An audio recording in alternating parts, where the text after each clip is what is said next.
स्वतःची जागृती होते, जीवन जगण्याकरता आपल्याला एक प्रेरणा मिळते, नवे नवे जीवनातले दुःख विसरण्याचं काम आपल्याला कथा शिकवते.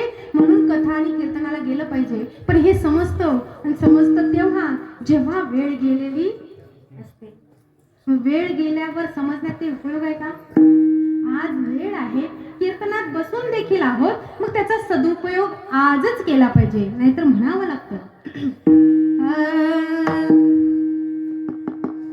जीवन खत्म हुआ तो जीने का ढंग जीवन खत्म हुआ तो